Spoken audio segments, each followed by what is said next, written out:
ॐ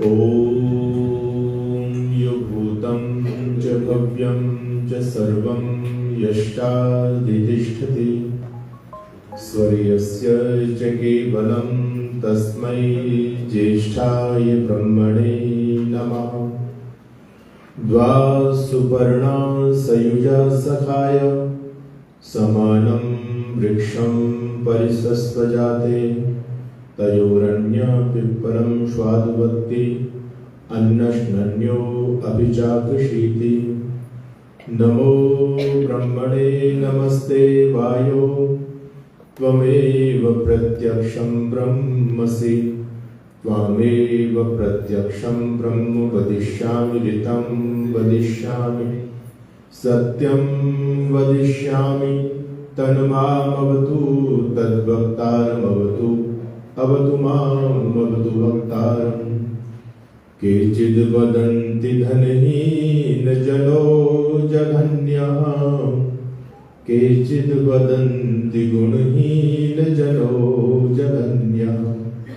व्यासो वदत्यखिलशास्त्रगिरां प्रणेता नारायण स्मरणहीनजनो जघन्यः नारायण स्मरणहीनजनो जघन्यः। ओम शांति शांति शांति। बहुत ही सम्मानीय आदरणीय जो बाहर विदेशों से हमारे सम्मान्य अतिथि महानुभाव पहुंचे हैं, आदरणीय श्रीमान आदित्य लखन जी जो आर्य समाज ऑकलैंड के यशस्वी प्रधान हैं और हमारे राष्ट्रीय प्रकल्पों में हमारे बहुत बड़े सहयोगी हैं। आप जब भारत गए तो गुरुकुल आदि की व्यवस्थाओं को देख करके आपने वहां हमको सहयोग भी किया, भवन निर्माण का भी कार्य आप करा रहे हैं, आपका मैं अभिनंदन करता हूँ। माननीय बहन सावित्री लखन जी जो बहुत स्नेह रखती हैं और अपने सारे कार्यों को छोड़ करके अभी 7 दिन तक आप लोगों के बीच में मुझे रहने का अवसर मिलेगा और आपसे आयोजक लोग भी निवेदन कर रहे हैं और मैं भी निवेदन करता हूं कि कम से कम 2-3 घंटे के सत्संग में नियमित रूप से आए।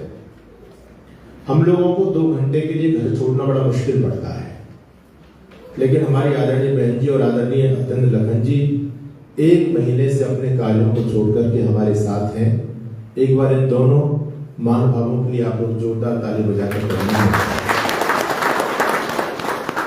और न्यूजीलैंड से हमारे बीच में पहुंचे जिनका प्रथम बार मुझे यहाँ फिजी की धरती पर आने का निमंत्रण मिला, हमारे बहुत ही प्रिय साथी जो वहां वैदिक धर्म की मशाल जलाए हुए हैं और आपकी पूज्य माता जी से मुझे बहुत ही पुत्रवत स्नेह प्राप्त होता है। ऐसे हमारे बड़े सुयोगी पुरोहित आर्य समाज के प्रखर वक्ता और प्रचारक श्री पंडित धीरेन्द्र जी, हमारे बहुत ही प्रिय साथी आदरणीय श्री भाई नीलेश देव जी और आर्य समाज सेंट्रल के न्यूजीलैंड के यशस्वी प्रधान श्रीमान सूरज जी और भी बाहर से जो लोग पहुंचे हैं, मैं सबका अभिनंदन करता हूं। मुझे पता चला कि ऑस्ट्रेलिया से भी लोग आए हैं, आप सबको प्रणाम करता हूं, सबका अभिनंदन करता हूं। इस आर्य समाज के सभी सम्मानित पदाधिकारी महानुभाव, आपकी उपस्थिति आपकी व्यवस्था बता रही है कि आप बड़े सक्रिय लोग हैं, ऋषि भक्त हैं जो वेद प्रचार में अपना समय लगा रहे हैं और बहुत निष्ठा के साथ में आर्य समाज का काम कर रहे हैं। तो आपकी उपस्थिति बता रही है कि हमारी जो आर्य समाज की टीम है वो बड़ी कर्मठ है, बड़ी कर्तव्यनिष्ठ है। आपको अभिनंदन करता हूं मैं और मेरे सम्मुख उपस्थित सभी धर्म प्रेमी सज्जनों, वंदनीय मातृशक्ति। आज मुझे बड़ी प्रसन्नता हो रही है आप लोगों के बीच में आकर के, और प्रसन्नता इसलिए ज्यादा है कि मैं जब विदेशों में जाता हूं तो कम उपस्थिति होती है, क्योंकि मैं भारत देश की बात करूं तो भारत में भी पश्चिमी हवा लोगों को लग चुकी है और उस पश्चिमी हवा में लोग बहते चले जा रहे हैं। अपने संस्कारों को, अपने धर्म को, अपनी संस्कृति को लोग भूलते चले जा रहे हैं। और भारत देश से इतनी दूर आप यहां मुझे सुनने के लिए आए हैं, मैं कोई आपको मनोरंजन कराने के लिए नहीं आया, मैं आपको कोई गीत गवाने के लिए, भजन सुनाने के लिए नहीं आया, मैं शुद्ध वेद धर्म का प्रचार करने के लिए आप लोगों के बीच में आया हूं। आप तब भी इतनी बड़ी उपस्थिति में हैं, इसलिए मैं आप सभी का अभिनंदन करता हूं, वंदन करता हूं। बंधुओं, मैं अपनी जानकारी के लिए आप लोगों से प्रश्न करूंगा, उसके बाद अपनी चर्चा को प्रारंभ करूंगा। यहां कितने लोग आर्य समाज से बैठे हुए हैं? एक बार हाथ खड़ा करके मुझे संकेत करें। जो आर्य समाज से हैं, जो आर्य समाज के सिद्धांतों को जानते हैं। अच्छा, धन्यवाद, बहुत अच्छी उपस्थिति आप लोगों की। और कितने लोग ऐसे हैं जो सनातन से हैं? वो लोग भी हाथ खड़ा करें। इसमें कोई संकोच वाली बात नहीं है, क्योंकि मैं जानकारी के लिए तभी मैं अपनी चर्चा को प्रारंभ करूंगा। बहुत धन्यवाद, आप सभी का अभिनंदन है। मैं अपनी बात प्रारंभ करूं, वेद मंत्र मैंने आप लोगों के बीच में बोला, लेकिन उससे पहले भूमिका के रूप में कुछ बात मैं आपको बताना चाहता हूं। हम लोग ये समझते हैं कि आर्य समाज और सनातन अलग अलग है। बोले ये आर्य समाजी है और ये सनातनी है। वस्तुतः हम लोग सनातन को नहीं जानते हैं कि सनातन क्या चीज है। इस संसार में दो प्रकार की विचारधारा है।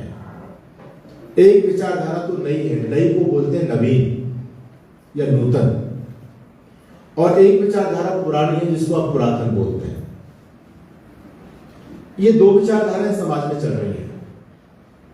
मैं आप लोगों से पूछता हूं कि हम लोगों को किस विचारधारा को स्वीकार करना चाहिए, किसको मानना चाहिए, नूतन को या पुरातन को? पुरातन को मानना चाहिए। क्यों मानना चाहिए? क्योंकि हम लोग ये मानते हैं कि ओल्ड इज गोल्ड, जो पुरानी चीज होती है वो बेहतर होती है, इसलिए हम पुरानी चीज को मानते हैं। यही प्रश्न लोगों से महर्षि दयानंद सरस्वती से किया लोगों ने कि स्वामी जी, आपका जो प्रचार है वो अलग ही है। अब तक हमने बहुत सारी कथाएं सुनी, बहुत सारे सत्संग सुने, लेकिन जो चीज आप बताते हैं वो चीज कहीं सुनने को ही नहीं मिलती। आप किस विचारधारा को मानते हैं? आप नूतन को मानते हैं या पुरातन को मानते हैं?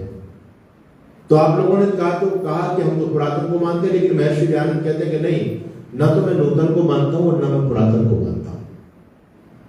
तो लोगों ने कहा कि महाराज, आप नूतन को नहीं मानते, ये बात तो समझ में आती है, लेकिन पुरातन को क्यों नहीं मानते? पुरातन को तो जमाना मानता है। तो ऋषि दयानंद सरस्वती कहते हैं कि मैं पुरातन को इसलिए नहीं मानता क्योंकि आज जो पुरातन है वो कभी नूतन नहीं होगी, और आज जो नूतन है वो कालांतर में पुरातन हो जाएगी। यानी आज कोई विचारधारा, आज की विचारधारा 1000 साल बाद वो पुरातन हो जाएगी, और जो आज पुरातन है कभी उसका उदय हुआ होगा, वो कभी प्रारंभ हुई होगी। इसलिए ना तो मैं नूतन को मानता हूं और ना मैं पुरातन को मानता हूं। तो लोगों ने पूछा, फिर आखिर आप मानते किसको हो? तो महर्षि दयानंद सरस्वती कहते हैं, मैं सिर्फ सनातन को मानता हूं। जो आर्य समाज के संस्थापक थे महर्षि दयानंद सरस्वती, वो कहते हैं मैं तो सनातन को मानता हूं।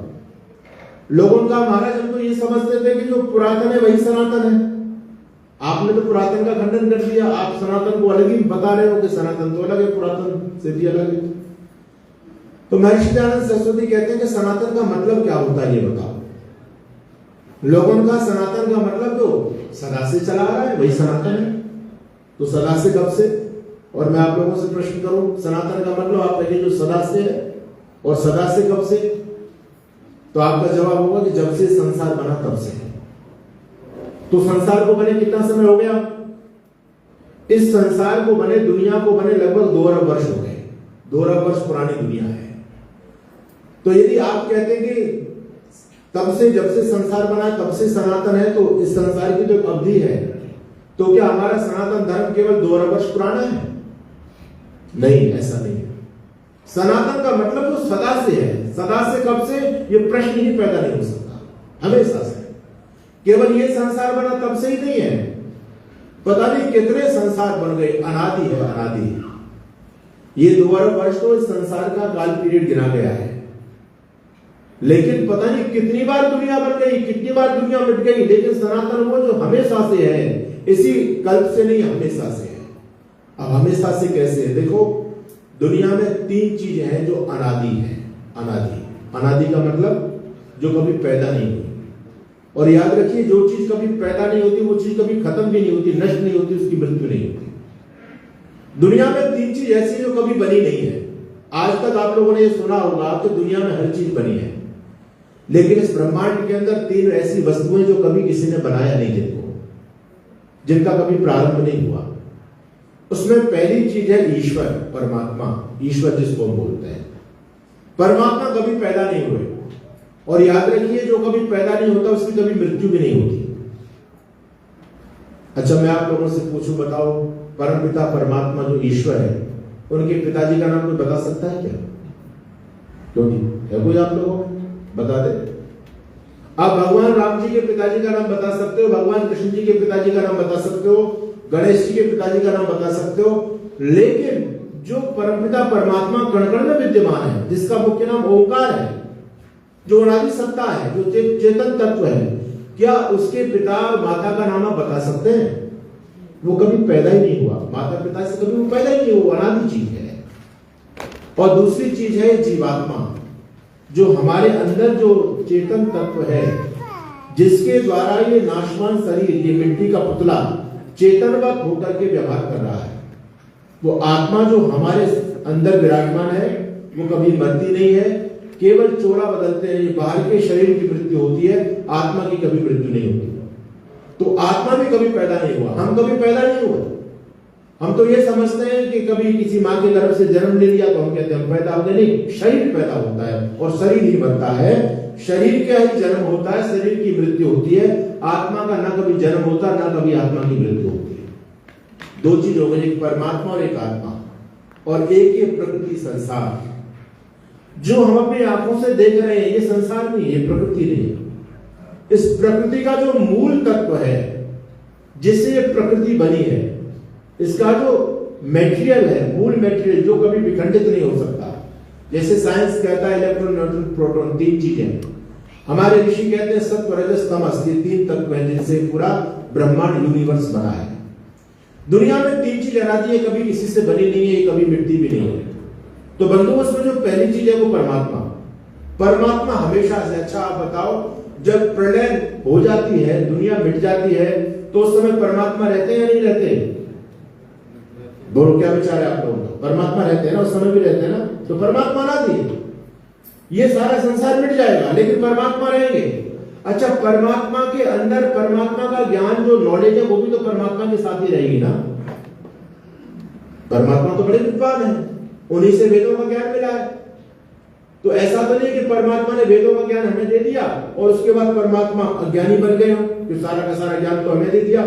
मैं आपके सामने जो अपना ज्ञान दे रहा हूं, तो ऐसा तो नहीं कि मैं अपना ज्ञान आपको दे दूं और बाद में मेरे अंदर कुछ रहेगी। ज्ञान का तो कुछ घटता नहीं है ना। परमात्मा के साथ परमात्मा का ज्ञान हमेशा रहता है, और परमात्मा का ज्ञान है वेद। वेद परमात्मा की वाणी है। वेद किसी इंसान ने, किसी ऋषि ने वेदों को नहीं लिखा। तो परमात्मा के साथ परमात्मा का ज्ञान हमेशा रहता है। और जब भगवान जी सृष्टि को बनाते हैं, तो अपने उस ज्ञान को हमारे कल्याण के लिए हमको भी बता देते हैं। वेद ज्ञान हमको भी मिल जाता है। तो वेद अनादि है, वेद सनातन है। परमात्मा सनातन, परमात्मा का ज्ञान सनातन, और परमात्मा का ज्ञान ही वेद है। बंधुओं, दुनिया में जितनी भी पुस्तक हैं, आज पूरा वेस्टर्न वर्ल्ड इस बात को स्वीकार करता है कि उन सारी लाइब्रेरियों की बुक में वेद सबसे प्राचीन है। हालांकि वो ये मानते हैं कि 5000 साल पुरानी पुस्तक उनके पास आज तक संग्रहित है। इन पुस्तकों में जो सबसे पुरानी पुस्तक वो वेद है। लेकिन हम लोगों की जो परंपरा है वो शाश्वत है, वो लॉजिकल है, वो तार्किक है। वेद केवल 5000 साल पुराना नहीं है, वेद तो 2000 वर्ष पुराना है। ठीक है, कागज का निर्माण आज हुआ तो कागज के रूप में वेद प्रिंट होकर के आज हमको मिलने लग गए, लेकिन उससे पहले लोगों को वेद कंठस्थ थे। सब लोग वेदों को याद करके रखते थे। तो वेद अनादि है। अनादि का मतलब जो सदा से है। परमात्मा का ज्ञान वेद है, वेद अनादि है। तो वेद सनातन है, परमात्मा सनातन है, जो सदा से है, हमेशा से है। अब आप मुझे ये बताओ, जो वेद को माने वो सनातनी है, या जो अभी जो नई नई जो पुस्तकें समाज में आ रही हैं, इनके सिद्धांतों को लेकर के चलता है, वो सनातनी है जो वेद माने। देखिए, गीता जी को कितना समय हो गया? 5000 साल हो गए गीता को। पुराणों को 1800, कोई पुराण 800 साल पुराना है, कोई 600 साल पुराना है, कोई 1000 साल पुराना मान लो। इससे ज्यादा पुराना कोई पुराण नहीं है। रामायण को 10 लाख वर्ष हो गए रामायण को। अच्छा, हम लोगों ने गीता को सनातन माना, लेकिन गीता को तो 5000 साल हुए हैं, रामायण को 10 लाख वर्ष हुए हैं। अन्य जो ग्रंथ हैं इनको कुछ कुछ समय हुआ है। ये तो सनातन नहीं हुए, सनातन तो वेद है, वेद को तो दोहरा वर्ष हो रहे हैं। अगर आप इस संसार की काल गणना को समझेंगे तो इस संसार के भी आप समय को लेकर के चले तो वेदों को दोहरा वर्ष हो गए। तो इन जितने भी सारे ग्रंथ हैं, गीता, रामायण, पुराण, महाभारत, इनमें सबसे सनातन कौन सा है? गीता पुरातन तो है लेकिन सनातन नहीं है। रामायण पुरातन तो है, रामायण गीता से भी पुरानी है। रामायण पुरातन तो है लेकिन सनातन नहीं है, सनातन तो केवल वेद है। तो बंधु, सनातनी वो है जो सनातन को यानी वेद को माने। आर्य समाजी लोग कहते हैं कि हम तो आर्य समाजी और ये सनातनी है। अरे सचमुच आप सनातनी हो। आर्य समाज के जो सिद्धांत हैं उनमें से कोई भी सिद्धांत नया नहीं है, कोई भी सिद्धांत स्वामी दयानंद जी महाराज का अपना दिया हुआ नहीं है। सारे के सारे सिद्धांत महर्षि दयानंद ने वेदों से लिए हैं। और वेद केवल आर्य समाज के लिए, वेद तो सबके हैं। वेद तो हमारे पौराणिक भाई बंधु जो आज सनातनी अपने आप को कहते हैं, उनके भी वेद हैं, हमारे भी वेद हैं। वेदों में तो सबका साझा है, वेद तो परमात्मा का ज्ञान है। तो वेदों को मानने वाला व्यक्ति सनातनी है। आप जितने भी लोग बैठे हैं यहाँ सभी सनातनी है। अलग अलग मत होना कि मैं आर्य समाज में सनातनी, नहीं, हम सभी सनातनी हैं। अरे वेदों पर विश्वास तो सबका है ना, वेदों को तो सभी स्वीकार करते हैं। तो हम यहाँ जितने भी लोग बैठे हैं वो सनातनी हैं। मैं एक सनातन सिद्धांत आप लोगों के बीच में आज बताऊंगा। और मैंने आपको पहले बताया, ये जो सत्संग आज आपके बीच में है ये कोई मनोरंजन के लिए नहीं है। आज हमारा सनातन धर्म केवल मनोरंजन का माध्यम बनकर के रह गया है। हमारा सनातन धर्म केवल किस्से कहानियों का धर्म बनकर के रह गया। बस चुटकुले छोड़ते हैं लोग, लोगों का मनोरंजन करते हैं। नाच गानों के अलावा हमारा सनातन धर्म कुछ बचा नहीं है। जहां पर भी जाए आप, कथाओं में जाओ, जागरण में जाओ, यात्राओं में जाओ, सब जगह केवल डांस है, महिलाएं पुरुष सब लोग मिलकर के नाचते हैं। क्या यही हमारा सनातन धर्म है? हम सनातन के मूल सिद्धांतों को तो जान ही नहीं पा रहे। और सच्चाई ये है कि यदि हम मूल तत्वों की चर्चा करने लग जाए, सनातन धर्म के मूल सिद्धांतों की चर्चा करने लग जाए तो हमको नींद आने लगती है। हमको भी मनोरंजन चाहिए, वहां मन नहीं लगता क्योंकि उसमें दिमाग लगाना पड़ता है। तो लोगों ने सोचा कि भैया इन लोगों को खुश करना है तो बस ऊपर ऊपर की बात बताते रहो, इनका मनोरंजन करके रहो, भजन सुनाते रहो, ताली बजवाते रहो और नाच गाने कराते रहो, तो ये भी खुश और ये खुश रहेंगे तो हम भी खुश, क्योंकि हमको भी दक्षिणा मिल जाएगी। लेकिन हम सनातन के विशुद्ध प्रचारक हैं। हम लोगों को रिझाने के लिए प्रचार नहीं करते, बल्कि जो मूल सनातन है उसका प्रचार करते हैं।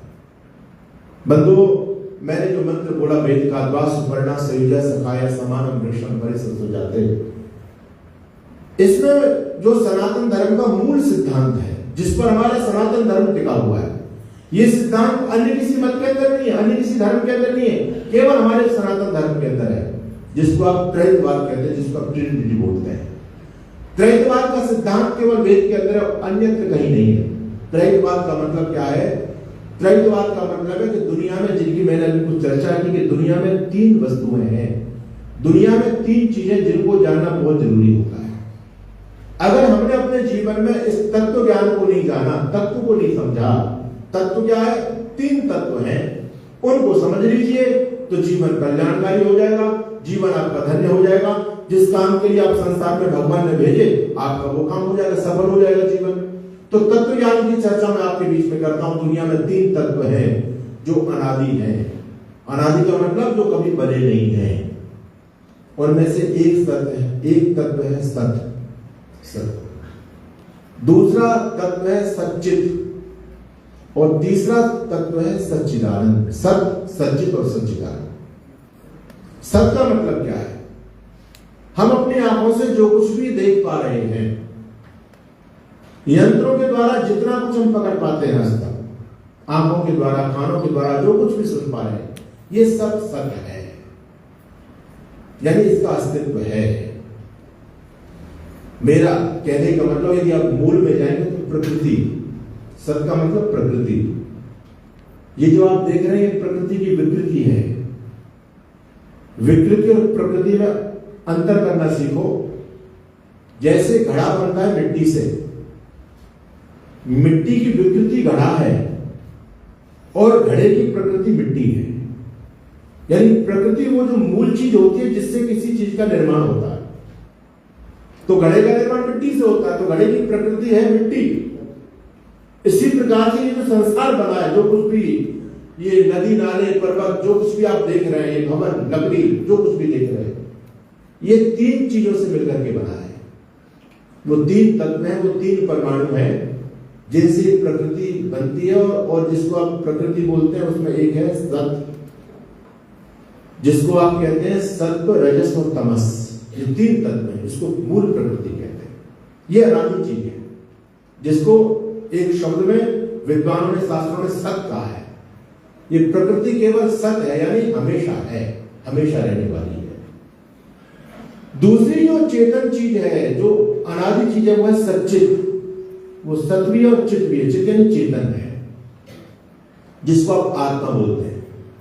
प्रकृति यानी ये संसार, सच्चित यानी कि हमारे शरीर के अंदर जो आत्मा विद्यमान है उसको सच्चित बोलते हैं। और एक सत्ता और है जिसको आप सच्चिदानंद बोलते हैं, जो सच्चित को उसके कर्मों के आधार पर भिन्न भिन्न प्रकार की योनियां प्रदान करता है, जो पूरे संसार का नियंत्रण करता है, जिस पूरे संसार का नियंत्रण जिसके हाथ में है। और हम जो सच्चित है यानी जो जीवात्मा है, उस जीवात्मा के कर्म के अनुसार उसको भोग प्रदान करता है। उस सत्ता का नाम है सच्चिदानंद यानी परमपिता परमात्मा। दुनिया में 3 चीजें हैं, एक प्रकृति, एक जीवात्मा और एक परमात्मा। 3 तत्व हैं जो अनादि हैं, ये कभी बने नहीं है, और जो कभी बनता नहीं है वो कभी मिटता भी नहीं है, वो कभी खत्म नहीं होता। जिसका जन्म नहीं होता उसकी कभी मृत्यु भी नहीं होती। तो इन तीनों तत्वों में जो सबसे पहली चीज है वो है सत, चित और सच्चिदानंद। अब आप इस बात को ऐसे समझेंगे, सच्चित तो हम स्वयं आत्मा है ही, आत्मा का नाम सच्चित है। सत्य ये संसार है, प्रकृति है, सच्चिदानंद परमात्मा है। चलने वाले हम जीवात्मा हैं। हमारे सामने 2 रास्ते हैं, एक रास्ता सत्य का है और दूसरा रास्ता सच्चिदानंद का है। यानी कोई व्यक्ति जा रहा हो और आगे जाकर के वी टाइप में रास्ता निकल रहे हो, 2 रास्ते। अब वो व्यक्ति कंफ्यूज हो गया कि मुझे किस रास्ते पर चलना चाहिए, किस रास्ते पर जाने पर मेरा कल्याण होगा और किस रास्ते पर जाने पर मेरा पतन हो जाएगा। तो बंधु, वी टाइप का रास्ता है, पथिक यहां पर खड़ा हुआ है, 2 रास्ते, एक इधर जाता है एक इधर जाता है। अब वो कंफ्यूज है कि मुझे सत्य रास्ते पर जाना चाहिए, यानी मुझे भौतिकवाद यानी संसार के यानी श्रेय मार्ग पर जाना चाहिए, प्रेम मार्ग पर जाना चाहिए, या मुझे अध्यात्मवाद यानी श्रेय मार्ग पर जाना चाहिए। कौन से मार्ग पर जाना श्रेयस्कर रहेगा, किस मार्ग पर चलने में मुझे फायदा होगा।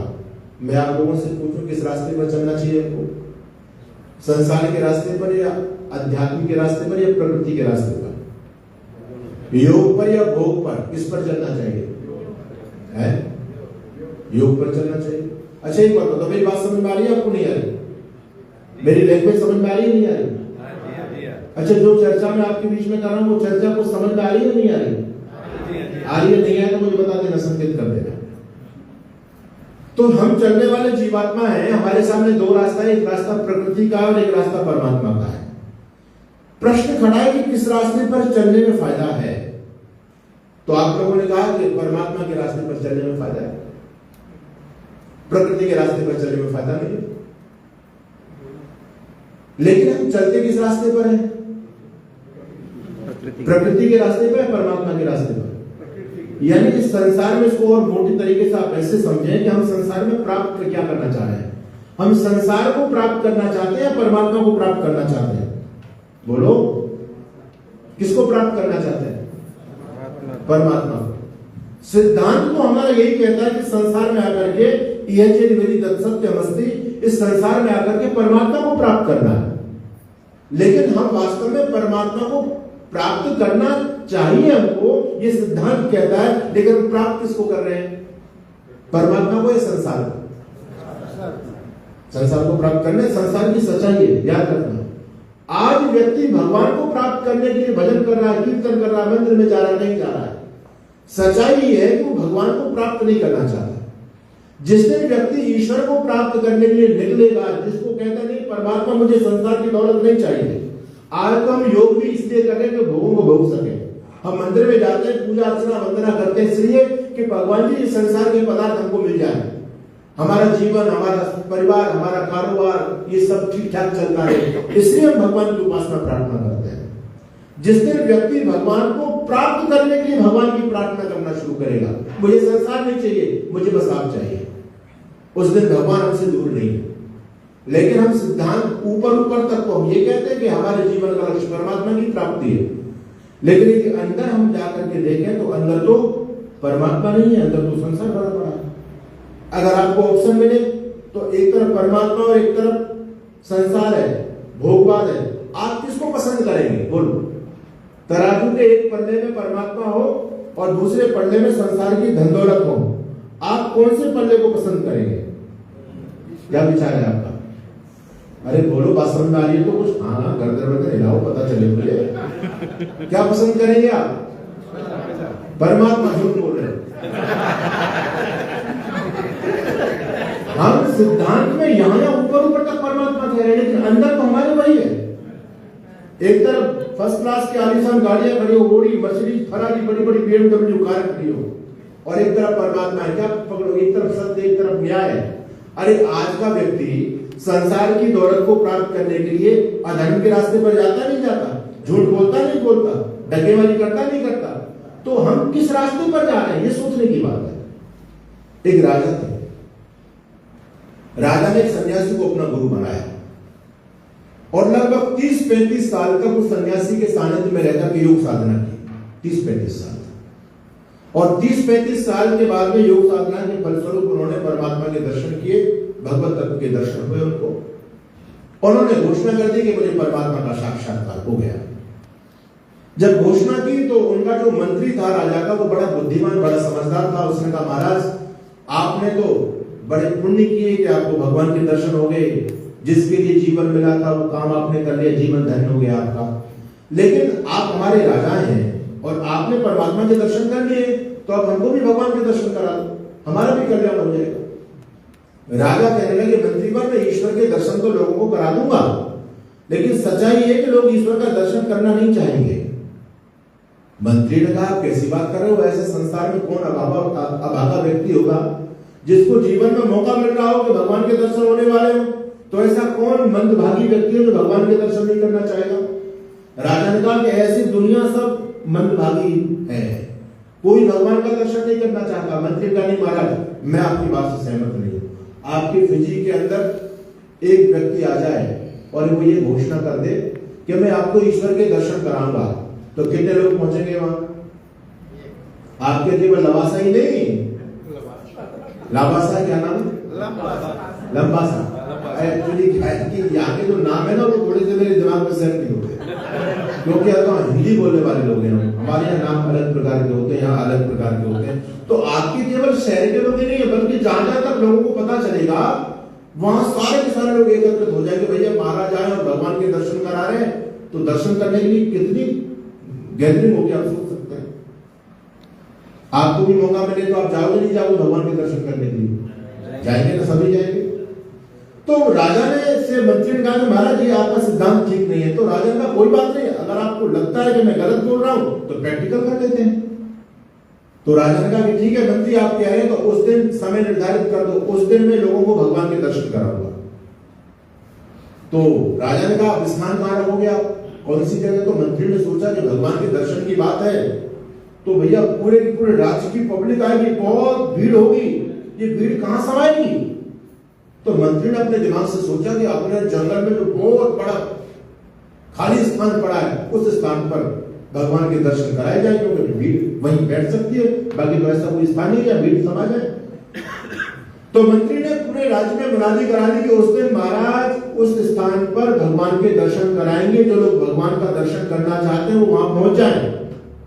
मुनादी हो गई, लोग बड़े तैयार थे कि भैया हो क्या दिन आया जीवन में, देखो हम भगवान का भजन करते हैं, मन नहीं लगता भगवान को प्राप्त करने के लिए, अब तो साक्षात भगवान आंखों से देखेंगे। इतना बड़ा सौभाग्य का दिन हमारे जीवन में कब आएगा? लोग बड़े पसंद थे, और धीरे धीरे करके दिन एक एक समाप्त होता जा रहा था, इंतजार की घड़ियां समाप्त होती चली जा रही थी। अगले दिन जैसे नेक्स्ट कल भगवान के दर्शन होने वाले थे, लोग बड़ी तैयारी कर रहे थे, सब चलेंगे, छोटे बड़े बालक सब चलेंगे, भगवान का दर्शन मिलेगा। बंधु, राजा ने क्या काम किया?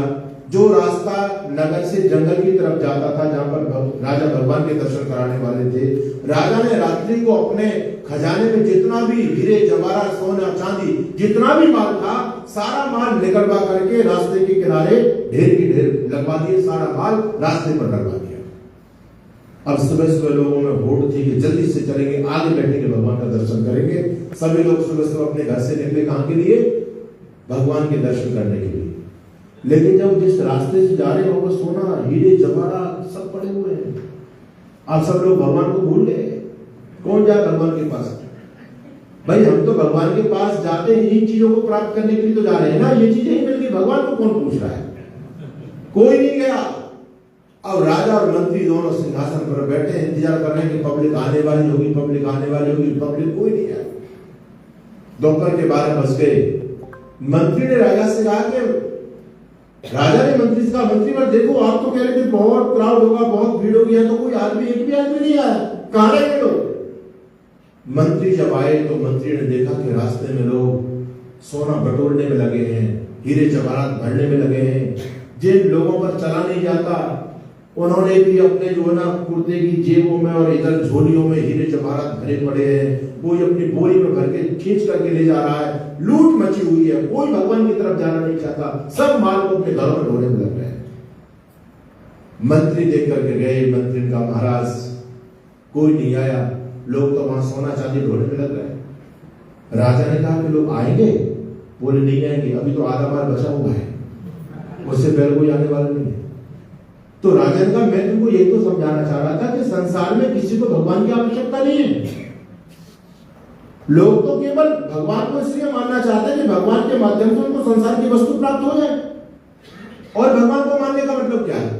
आज चोर भी चोरी करने जाता है ना, तो वो पहले मंदिर में जाता और कहता भगवान जी यदि आज सफलता मिल गई तो 50-50, आधा माल आपका आधा माल मेरा। तो लोगों की ये मेंटेलिटी है। हमारे आर्य समाज में लोग कम क्यों आते हैं? दूसरे जगह सनातन के मंदिर में लोग भीड़ क्यों होती है, हमारे आर्य समाज के मंदिर में भीड़ क्यों नहीं होती? उसका कारण यही है कि वो जो लोग जिस ईश्वर की व्याख्या की हुई है, वो जो ईश्वर है वो लोगों के सारे पाप माफ कर देगा, जो मांगेगा वो आपको मिलेगा, सब कुछ देगा उनका भगवान।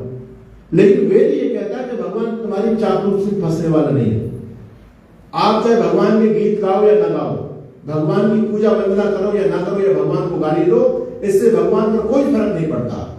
परमात्मा न्यायकारी है, जैसा आपका कर्म होगा उसके अनुसार भगवान आपको पारितोषिक देंगे। लेकिन वहां लोग क्या बहकार है?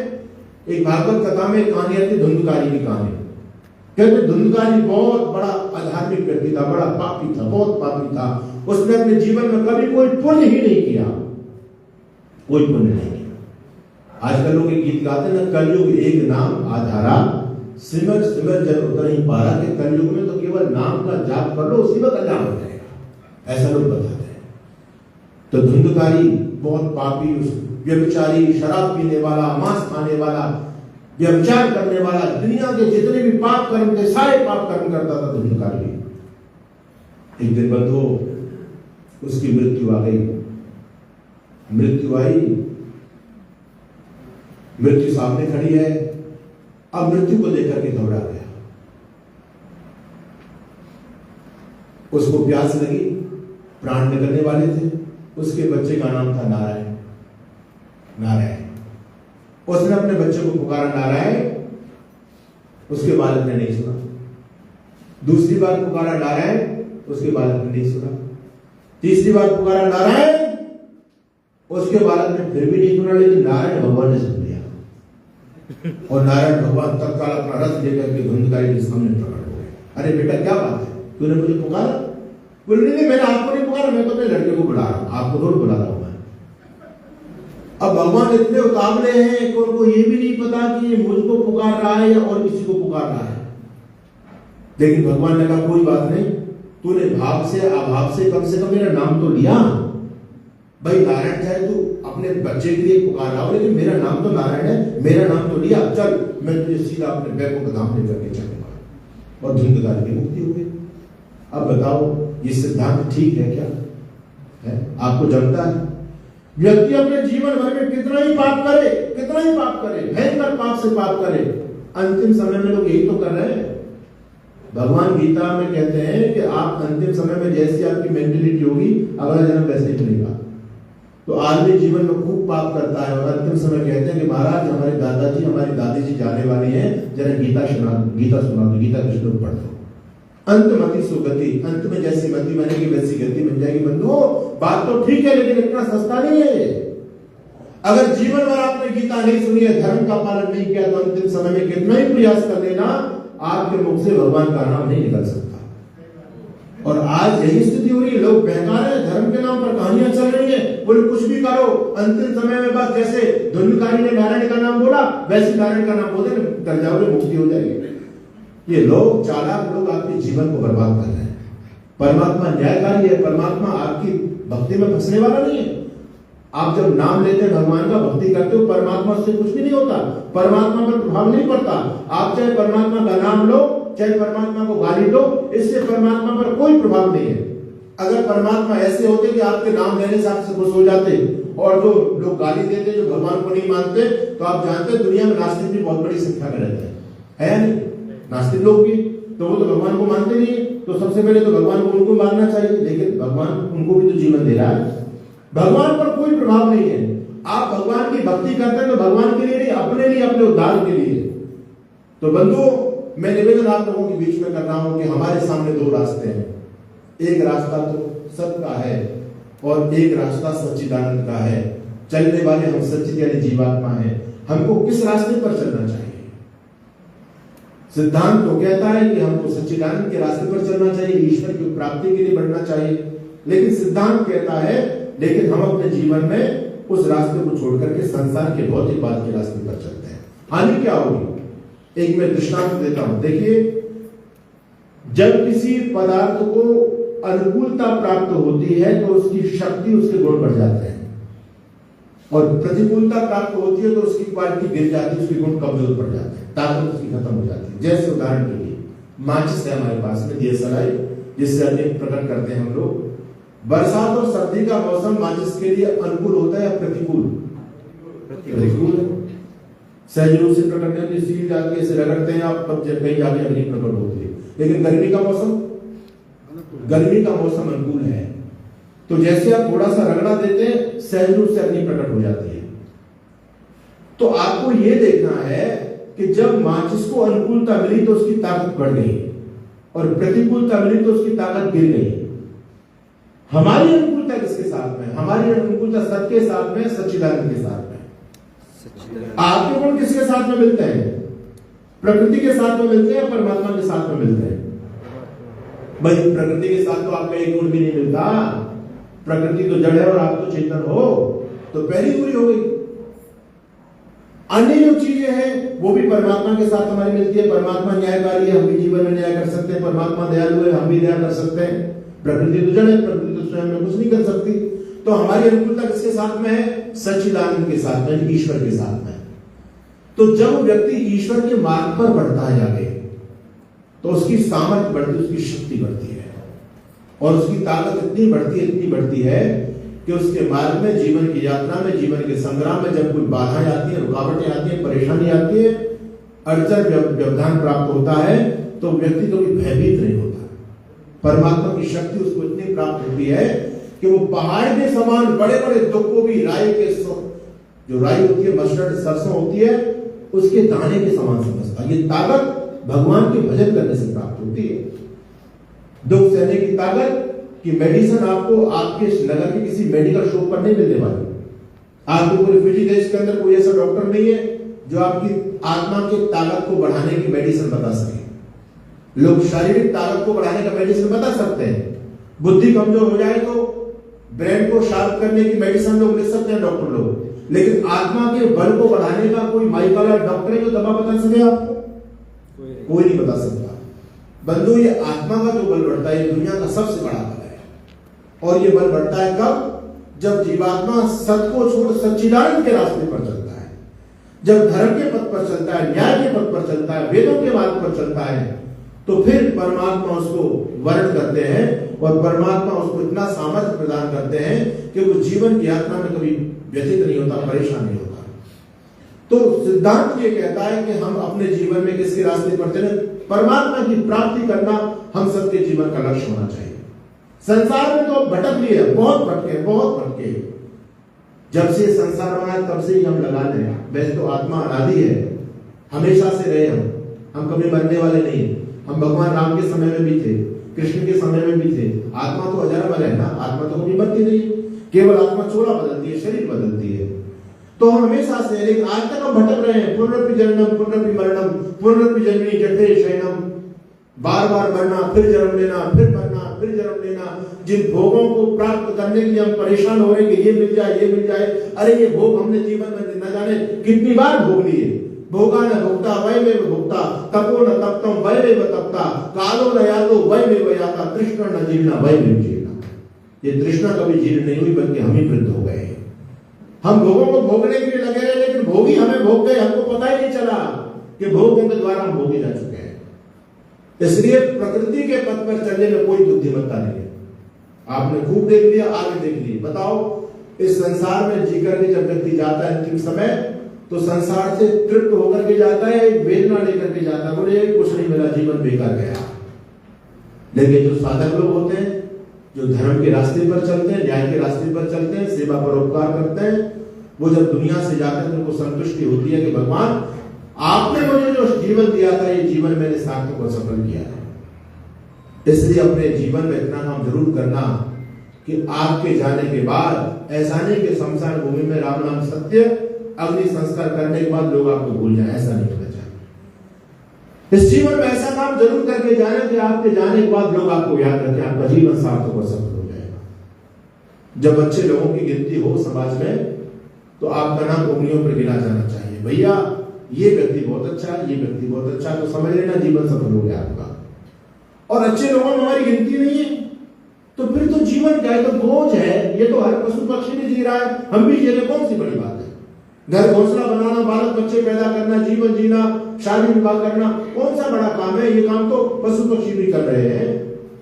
आहार निद्रा भय में पूनम च सामान्य में तत्पशु नराणाम, धर्मो देशम अनिको विशेषो, धर्मे नहीं ना पशु की समाना।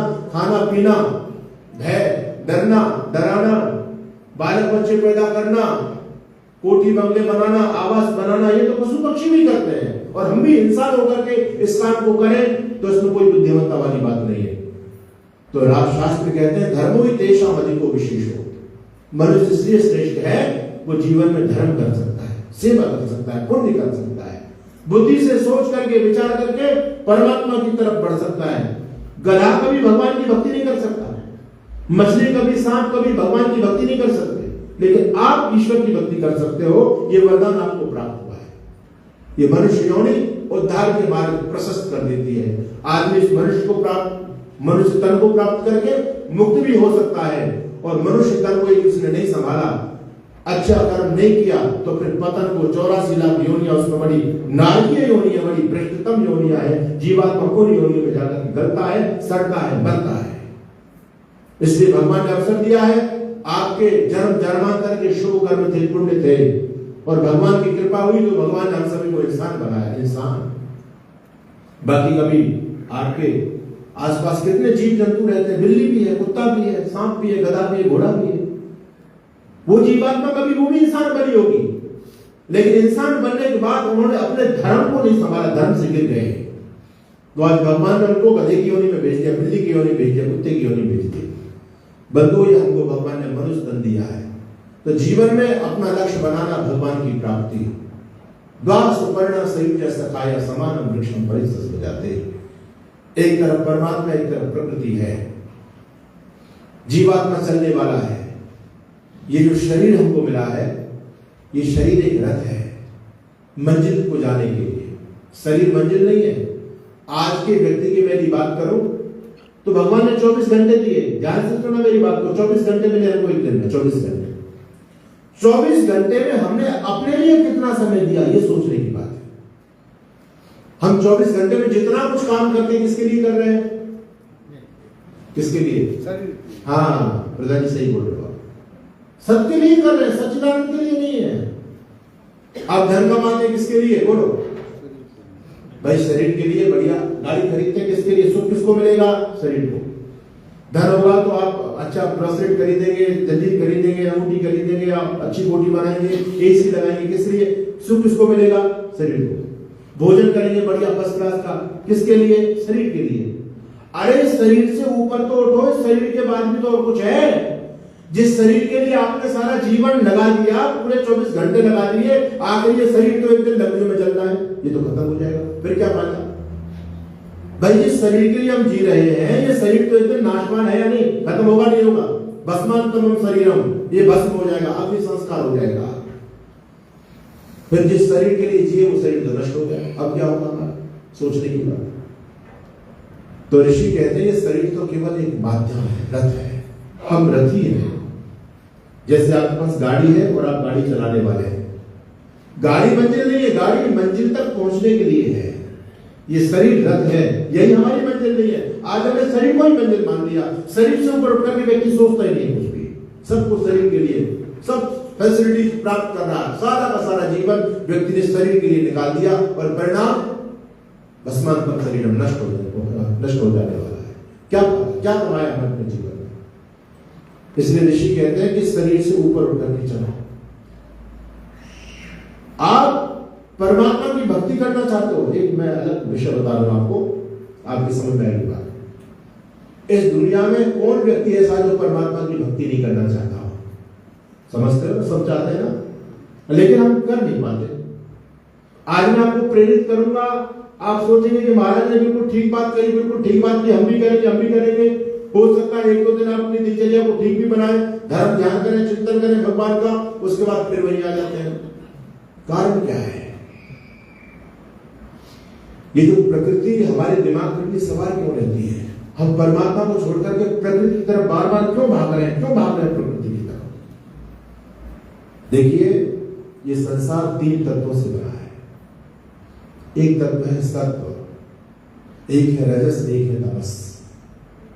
ये मूल तत्व है जिससे पूरा संसार बना। आपका शरीर भी इन्हीं से बना है, मन भी इन्हीं से बना है, ये लाइट भी इन्हीं से बनी है, ये कमरा भी इन्हीं से बना है, लकड़ी भी। संसार में जो कुछ भी दृश्य है वो सब कुछ 3 तत्वों का ही खेल है, सत्व रजस तमस, जिसको मूल प्रकृति कहते हैं। इन 3 तत्वों में एक तत्व आपका हेल्प करने वाला है और 2 तत्व आपको अपनी मंजिल से रोकने वाले हैं। आपकी हेल्प करने वाला, भगवान की तरफ बढ़ाने वाला कौन सा तत्व है 3 तत्वों में? सुना कभी ये बात? 3 तत्व हैं जिससे आपका मन भी बना। अच्छा, आपने कभी देखा, कभी कभी आपके मन में बहुत अच्छे विचार आते हैं, बहुत अच्छे सेवा, प्रेम के, सद्भाव के, दान के, पुण्य के, सेवा के बड़े अच्छे अच्छे विचार आते हैं। कभी हम राजा हरिश्चंद्र बन जाते हैं, इतने न्याय प्रिय बन जाते हैं, सत्यवादी बन जाते हैं। और कभी कभी वही मन, जो मन कभी व्यक्ति को इतना उन्नत बनाता था, वही मन बहुत नीचे गिर जाता है। राजा भर्तृहरि का नाम आप लोगों ने सुना होगा। बहुत बड़े राजा थे, धारा नगरी के राजा थे और बड़े संस्कृतज्ञ थे। उन्होंने 3 शतक लिखे, वैरागी शतक, श्रृंगार शतक, नीति शतक, संस्कृत में रचना करते थे, बड़े विद्वान थे। राजा भर्तृहरि को वैरागी हुआ, बहुत बड़ी राजधानी थी, बहुत बड़े राजा, सबको लात मार करके चले गए, सब छोड़ दिया, साधु बन गए, वैरागी बन के चले गए। कहां मन में क्या संस्कार जागे, इतनी बड़ी दौलत को भी ठोकर मार दी। लेकिन जब जा रहे थे, रास्ते में जा रहे थे, चांदनी रात थी, सड़क पर उनको एक व्यक्ति, एक चीज चमकी, सड़क पर एक चीज चमक रही थी। उन्होंने उस चीज को उठाना चाहा और जैसे हाथ लगाया तो हाथ उसमें सन गया। पता चला तो किसी ने थूका था, थूक में हाथ लग गया। बड़ी घृणा हुई। राजा ने सोचा वो धन्य है, अरे भर्तृहरि, कहां तेरे मन में इतने विचार जागे कि तूने चक्रवर्ती राज को ठोकर मार दी, और कहां तू उस धूप पर गिर गया। तूने समझा कि कोई सिक्का पड़ा हुआ उसको उठा लूं। अरे जो व्यक्ति अपनी संपत्ति को ठोकर मार चुका, उसके लिए सिक्का क्या चीज है? जो मन अपनी संपत्ति को ठोकर मार गया, आज मन एक सिक्का पर गिर गया और सिक्का भी हाथ नहीं लगा, वो भी थूक हाथ लग गया। ये मन जो है हमको बड़ा परेशान करता है। कभी तो मन में बहुत सात्विक विचार आते हैं, कभी तामसिक विचार आ जाते हैं। बंधुओं, ये मन 3 चीजों से बना है, एक सत्व, एक रजस और एक तमस। ये जो प्रकृति है ये भी 3 चीजों से बनी है। आपका शरीर भी 3 चीजों से बना है, पूरा संसार इन्हीं से बना, सत्व रजस तमस है। इनके अलग अलग गुण हैं, इनके अलग अलग स्वभाव है, इनके अलग अलग नेचर है। जब कभी आपके मन में सत्व सवार होता है तो मन में दया, करुणा, प्रेम, भगवत भक्ति के भाव जागृत होते हैं। और कभी आपके मन में रजस प्रवृत्त हो जाता है तो फिर ये धन दौलत ये मिल जाए, लड़ाई झगड़े ये विचार बन जाते हैं। और जब तमस प्रभावी होता है मन के अंदर तो फिर व्यक्ति के मन में अज्ञानता, कुछ नहीं करना, अकर्मण्यता, सोना, कुछ जीवन के लिए सोचना नहीं, ये चीजें प्रारंभ हो जाती हैं। मन एक ही है लेकिन मन 3 चीजों से बना है तो मन में ये तीनों चीजें बढ़ती रहती हैं। आप देखते हैं कभी अच्छे विचार आते हैं, इस चीज को आप ऐसे समझो, दुनिया में 3 प्रकार के लोग हैं, कुछ तो रजोगुणी होते हैं, कुछ सतोगुणी होते हैं, कुछ तमोगुणी होते हैं। अंतर कैसे समझ में आएगा? जैसे आप लोगों ने यहाँ कार्यक्रम का विचार बनाया, हम स्वामी जी को भारत से बुलाएंगे या वेद का प्रचार कराएंगे, आपने पंपलेट छपाया, कार्यक्रम का विवरण छपाया और हमारे आर्य समाज की टीम प्रचार के लिए आपके नगर में निकली, लोगों को घंटी बजाई, दरवाजा खटखटाया, लोगों से मिले कि भाई महाराज आ रहे हैं भारत से, आप आइए उनका कार्यक्रम सत्संग सुनने के लिए, वेद की बात करेंगे। तो एक व्यक्ति ऐसा आया, अरे भैया तुम्हें वेद की लगी है, अरे यहाँ तो जीवन जीना मुश्किल हो रहा है, जाओ, हमको नहीं सुनी तुम्हारी वेद की बात, सब बेकार की बात है, या मरने की फुर्सत नहीं है तो वेद कथा की बात कर रहे हो। ऐसे भी दुनिया में लोग हैं ना, कहते हैं मरने की फुर्सत नहीं है। अच्छा, सबको पता होगा कितने लोग आए, चंद लोग आए हैं, आपने निमंत्रण दिया, उसने कहा मरने की फुर्सत नहीं तो मैं वेद कथा में आने की पत्नी, जाओ, हम नहीं आते हैं। ये लोग कौन से? ये भयंकर तमोगुणी लोग हैं, भयंकर तमोगुणी लोग। आप दूसरे दरवाजे पर गए, आपने उनको भी बताया कि भैया ऐसे ऐसे कार्यक्रम रखा है हमने, महाराज आ रहे हैं, आप आना कार्यक्रम में। उसने कहा भाई साहब काम आपका बहुत अच्छा है, बहुत अच्छा काम कर रहे हो आप, और ऐसे काम होने चाहिए समाज में, तभी धर्म बचेगा, संस्कृति बचेगी। लेकिन भाई साहब मैं विवश हूं, मेरे पास समय नहीं है, उस दिन मुझे बाहर जाना है, मैं आपके कार्यक्रम में नहीं आ सकता। ये व्यक्ति है रजोगुणी, इसके मन में रज प्रभावी है। आप तीसरे व्यक्ति के पास गए, आपने सारी बात बताई, उसने कहा भाई साहब भाई बहुत अच्छा काम कर रहे हो, आपकी जितनी प्रशंसा की जाए उतना कम है, होना चाहिए ये काम, मैं पूरा प्रयास करूंगा आने का, पूरा प्रयास करूंगा, लेकिन हो सकता भाई साहब मैं ना भी आ पाऊं, लेकिन आप मेरी तरफ से ये भैया $500 लो और अपने कार्यक्रम को सफल बनाओ। ये व्यक्ति कौन सा है? ये सतोगुणी व्यक्ति है। अच्छा, आपका कार्यक्रम हुआ तो जो तमोगुणी था वो तो आया ही नहीं, रजोगुणी और सतोगुणी आ गए। रजोगुणी को भी समय मिल गया और सतोगुणी को भी समय मिल गया। अब जो सतोगुणी, जो रजोगुणी व्यक्ति आया, वो आकर के देख रहा है, कार्यक्रम में तो आ गया, लेकिन देख रहा है क्या व्यवस्था है, मंदिर कैसा है, कुर्सी कितनी है, भीड़ कितनी है, महाराज कैसे हैं, क्या बात बोल रहे हैं, खाना पीना कैसा है, बढ़िया, उसका मन इसी में लगा हुआ है। आए तो थोड़ी देर बैठ गए, फिर उठ करके चले गए, फिर मन नहीं लगा तो मोबाइल निकाल लिया, थोड़ा फेसबुक व्हाट्सएप देख लिया, इंस्टाग्राम चला लिया, फिर दर दिया, फिर बैठ गए, फिर 2-4 शब्द सुने, फिर बड़े मजा नहीं आया, फिर दर देखा, फिर मोबाइल निकाला, फिर उठ करके चले गए। ये व्यक्ति कौन सा है? रजोगुणी। और एक व्यक्ति ऐसा है कि पूरी तरह से आया, सुना ध्यान से, और जो बात की उसको जीवन में अपनाने के लिए तैयार है। ये व्यक्ति कौन सा है? सतोगुणी। ये 3 गुण है प्रकृति में, इन 3 गुणों में एक गुण आपका सहायक है, वह सत्वगुण, और रजस और तमस आपकी यात्रा में बाधक है। हम कब सोचते हैं? अभी आपका सत्व प्रभावी है, इस समय वर्तमान में जो आप यहाँ पर बैठे हैं आपका सत्व प्रभावी है, आप सब चिंतन कर रहे हैं अपने जीवन को लेकर के, आप सोच रहे हैं कि हमको ऐसा करना चाहिए, हम ऐसा करेंगे, लेकिन यहाँ से जाने के बाद धीरे धीरे सत्व कम पड़ जाएगा, रजस प्रभावी हो जाएगा, तमस प्रभावी हो जाएगा। प्राय हमारे जीवन में रजस और तमसी प्रभावी होते हैं, सत्व तो कभी कभी उभरता है जीवन में। ये जो प्रकृति है ना, प्रकृति, इस प्रकृति में भी 3 गुण है। जो ब्रह्म मुहूर्त की वेला होती है ना, उस समय सत्व प्रभावी होता है, और सूर्योदय के बाद में दिन के 3 बजे तक रजस प्रभावी रहता है, और फिर दिन के 3 बजे अधिकतम टेम्परेचर दिन के 3-4 बजे मापते हैं लोग, उसके बाद फिर तमस प्रभावी हो जाता है। जब प्रकृति में सत्व प्रभावी हुआ उस समय आप सो रहे थे, आपने सत्व का लाभ नहीं लिया।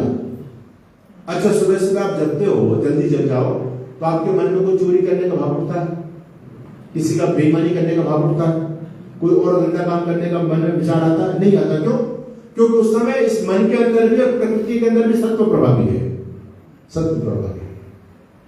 तो यदि हम अपनी यात्रा को सुगम बनाना चाहते हैं, परमात्मा की तरफ आगे बढ़ना चाहते हैं, तो बंधुओं हम अपने शरीर के अंदर सत्व को प्रभावी करें, सत्व को प्रभावी करें।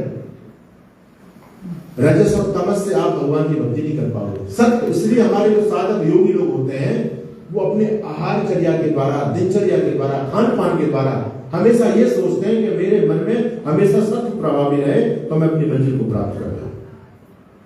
तो हम सीधा परमात्मा को प्राप्त करना चाहते हैं। परमात्मा से प्राप्त करने से पहले इस शरीर को ठीक बनाना पड़ता है, इस शरीर को सात्विक बनाना पड़ता है। और बंधुओं ये जो शरीर है, ध्यान से सुनिएगा, ये शरीर ही नहीं है, इस शरीर के अंदर एक शरीर और है जिसको आप सूक्ष्म शरीर कहते हैं। परमात्मा तो चौथी मंजिल पर मिलता है। हम सीधे परमात्मा को प्राप्त करना चाहते हैं, पहले इस स्थूल शरीर जो है ना, ये देख रहा है, ये बार बार मरता है, बार बार जन्म लेता है, जो 5 तत्वों से मिलकर के बना है। मृत्यु हो जाएगी तो अग्नि संस्कार कर दिया जाएगा, फूंक दिया जाएगा। कहते हैं ना, वो व्यक्ति 5 तत्वों में विलीन हो गया, 5 तत्वों से शरीर बना, ये स्थूल शरीर है। पहले इस स्थूल शरीर को साधना के द्वारा इसको पवित्र बनाया जाता है, तब जाकर के मन लगता है। भगवान की साधना करने में तब विचार बनेगा, क्योंकि अभी तो हमारे खान पान के द्वारा ये जो हमारा स्थूल शरीर है यही तामसिक और राजसिक बना हुआ है। तो इस शरीर को पवित्र कैसे बनाया जाए, इसके लिए हमारे ऋषि कहते हैं शरीर से त्रयोस्कंधा, आहार निद्रा ब्रह्मचर्य। इस शरीर के 3 आधार हैं, 3 पिलर हैं। अगर आप इसको शुद्ध बनाना चाहते हैं, पवित्र बनाना चाहते हैं, इसको मंदिर बनाना चाहते हैं, तो 3 चीजों पर काम करना। ऋषि कहते हैं आहार निद्रा ब्रह्मचर्य। शरीर का सबसे पहला भोजन है जिससे शरीर बनता है, वो है आपका आहार, खाना पीना। और खाना पीना भी 3 प्रकार का होता है, राजसिक, तामसिक और सात्विक। अगर आप सात्विक भोजन करेंगे तो शरीर सात्विक बनेगा, राजसिक भोजन करेंगे तो शरीर राजसिक बनेगा, तामसिक करेंगे तो तामसिक बनेगा। 3 प्रकार का भोजन। इस प्रकृति में भगवान ने जो कुछ भी पैदा किया है वो अपने मूल स्वभाव में सब कुछ सात्विक है, सब कुछ सात्विक है। आप उसको बनाओ, उबालो, खा लो, ठीक है, बढ़िया है, आपके मन में सात्विकता पैदा करेगा। आपने देखा ना, बहुत सारे योगी लोग केवल दुग्धाहारी होते हैं, दूध पीते हैं। बहुत से लोग केवल फलाहारी होते हैं, फल खाते हैं, जो फल सात्विक होता है। जैसा खाओ अन्न वैसा होता है मन। भक्ति और भोजन और भजन का बड़ा संबंध है आपस में, भोजन और भजन का बड़ा संबंध है। अगर आपका भोजन ठीक होगा तो आपका भजन भी ठीक हो जाएगा। इसलिए जब हमारे यहाँ, आपके यहाँ मुझे नहीं पता, नवरात्रि आते हैं हमारे, साल में 2 बार नवरात्रि आते हैं। आपके आते हैं क्या? आते हैं। तो नवरात्रि में हमारी माताएं बहनें फास्ट करती हैं, व्रत करती हैं और भोजन भी लेती हैं, तो वो मोमोज और बर्गर और पिज्जा ही नहीं खाती। क्या खाती है? फल खाएंगी, दूध पिएंगी, या ऐसी चीजें खाएंगी जो शरीर के अंदर सात्विकता पैदा हो, जिससे हम भगवान का भजन कर सके, हमारे विचार पवित्र हो जाए। तो भोजन और भजन का बड़ा आपस में संबंध है। अगर आपका भोजन अच्छा है तो आपका भजन अच्छा होगा, याद रखिए। तो इस शरीर को भोजन आप अच्छा देंगे तो शरीर अच्छा बनेगा। तो सबसे पहला विचार आहार का। भगवान ने जो कुछ भी संसार में बनाया वो अपने मूल रूप में सब सात्विक होता है, लेकिन सात्विक आप नहीं खा पाते, कोई बात नहीं, थोड़ा उबाल लीजिए, थोड़ी सी उसमें हल्दी डाल दो, धनिया डाल दो, नमक डाल दो, हल्की सी मिर्च डाल दो, तो थोड़ा सा मामूली सा राजसिक बन गया, लेकिन फिर भी काम चलेगा। मूल चीजें सारी प्राकृतिक हैं, लेकिन प्राकृतिक आप नहीं यूज कर सकते तो थोड़ा सा राजसिक बना दिया आपने, स्वादिष्ट बना दिया उसको, ठीक है, कोई बात नहीं। लेकिन आदमी केवल राजसिक तक ही शांत नहीं होता। आदमी उसमें ऐसे तड़के देता है, ऐसे मिर्च मसाले डालता है, देगी मिर्च का तड़का और अंग भड़का। अब ये बताओ, जिसका अंग भड़क रहा उसका मन कैसे शांत होगा? सोचो, है ना? एमडीएच की देगी मिर्च और देगी मिर्च और एमडीएच का तड़का, अंग भड़का।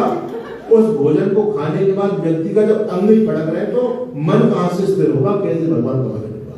सोचिए।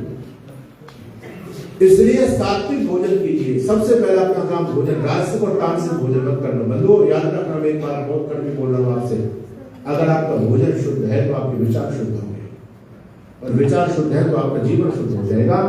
और यदि भोजन करता है, तामसिक है, भोजन हिंसक है, समझ के काम बोल रहा हूं, हमारे सनातनी लोगों का धर्म भ्रष्ट हो रहा है। रामकृष्ण के वंशज आज शाकाहार को छोड़कर के मांसाहार की तरफ जा रहे हैं। अच्छा, मांसाहार करने वाला कभी मैं आपको लुभावनी बात नहीं करूंगा भाई, ये मुझे लोग नहीं है कि आप मुझे दक्षिणा दे जाओगे, नहीं, मेरा काम है सत्य बोलना। लोग ऐसे भी हैं, लोग इन पॉइंटों को छूते तक नहीं है, हम बोलेंगे तो लोग नाराज हो जाएंगे, हमारी कथा में लोग नहीं आएंगे, हमको दक्षिणा नहीं देंगे, इसलिए इन पर धूल डालो, इन पर मत बोलो। लेकिन मैं आपसे स्नेह करता हूँ, प्यार करता हूँ। भगवान ने जीवन दिया है, ये जीवन बहुमूल्य है, इस जीवन को ऐसे बर्बाद मत करना। अच्छा भोजन दिया भगवान ने, अच्छा भोजन करना, कभी कोई प्राणी मात्र का अहित मत करना, कभी मांसाहार की तरफ मत पड़ना, है तो उसको छोड़ने का प्रयास करना। क्योंकि विचार यदि सात्विक नहीं हुए तो जीवन बर्बाद हो जाएगा, जीवन खराब हो जाएगा। आजकल लोग ऐसे हो गए हैं, लोगों ने अपने हिसाब से धर्म की व्याख्या कर ली है। हमारे भारत में भी लोग बहुत ज्यादा मांसाहार करने लगे, बहुत ज्यादा। और जब नवरात्रि आते हैं तो कह रहे थे महाराज, नवरात्रि के दिन हम तो आमलेट में अंडे में भी प्याज नहीं डलवाते। मैं उनका भला हो तुम्हारा, मतलब अंडा खाना मंजूर है, प्याज इतनी बुरी चीज हो गई, उस पर आदमी नहीं सोच रहा है, धर्मात्मा बन रहा है। बोले नवरात्रि के दिन हम तो जो है ना अंडे में प्याज भी नहीं डलवाते, बिल्कुल बिना प्याज का खाते हैं। कहां से नवरात्रा हो जाएगा?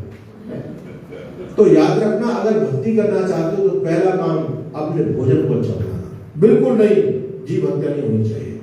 महर्षि मनु कहते हैं, बहुत से लोग ये कहते हैं ना कि हम नहीं करेंगे, हम तो खरीद के लाते हैं, मारने वाला तो दूसरा है।